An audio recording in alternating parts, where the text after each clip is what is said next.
Salut, je t'explique aujourd'hui comment réaliser un suspentage pour pouvoir mettre du placo sur un plafond.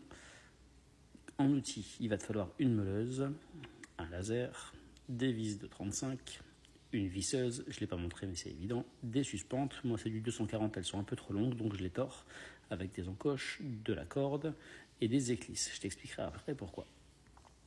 Des fourrures, donc F300 ou F530, 3 mètres ou 5 mètres 30 et l'outil indispensable, le mètre. La petite visseuse, petit tips pour mesurer, tu peux planter une vis et après tu te sers de ton mètre, tu as une accroche dessus, c'est beaucoup plus facile à dérouler plutôt que de te battre avec. L'avantage c'est que tu peux avoir une portée assez longue, c'est plus simple.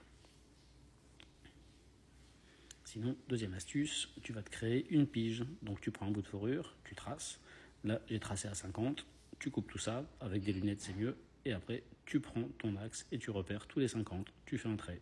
L'espacement pour les fourrures, il va être, tu vas commencer à 12 du mur, et ensuite 52, et après tous les 50. Et tu finiras à 12.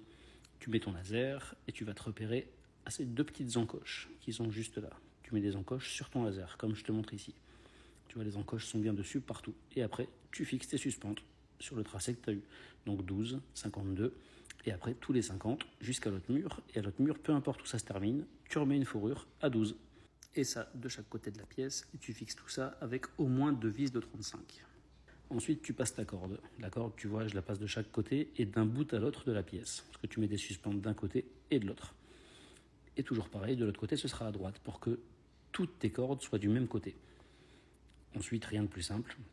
Pour tes suspentes intermédiaires, tu viens te caler juste sur la corde sans trop la toucher. Tu mets tes deux vis de 35 avec tes suspentes bien droites. Le résultat, c'est ça. Toutes tes suspentes sont mises. Moi, j'ai les espaces de 80 ou 90. Le DTU te donne un peu plus, mais 80-90, pour moi, ça me paraît suffisant. Une fois que tu as fait tout ça, toutes tes suspentes sont faites. Tu vas retirer ta corde et mettre ton laser. Tu vérifies. On est bon partout. Tu vois, le laser est dans les petites encoches sur toute la pièce. C'est qu'on est bon. Il ne te reste plus qu'à mettre tes fourrures. Tu prends ta fourrure, la première contre le mur. Alors, tu vas en mettre une sur deux à gauche, une sur deux collée à droite. L'avantage, c'est qu'au niveau des jonctions, ça se croisera et ce sera beaucoup plus résistant. Donc là, tu enclenches tes fourrures tranquillement, tu prends ton temps, tu vérifies que toutes tes suspentes soient bien accrochées. Et pareil, une sur deux de l'autre côté, collée à gauche celle-ci. Tu accroches toutes tes suspentes, ça va assez vite.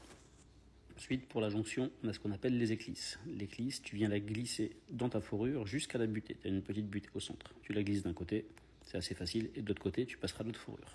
Tu mesures jusqu'au bord de l'éclisse, tu retires 1 cm. Tu mesures, tu coupes, avec des lunettes toujours, c'est mieux, fais pas comme moi. Et tu l'installes. Ça vient se glisser à l'intérieur, parfois ça résiste un peu, mais ça passe assez facilement. Tu l'accroches sur tes suspentes, et voilà le résultat.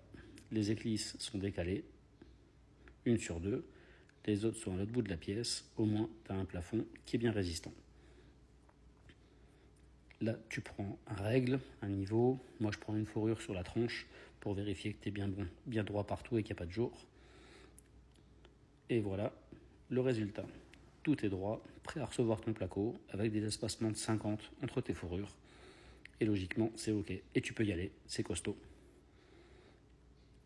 À toi de jouer.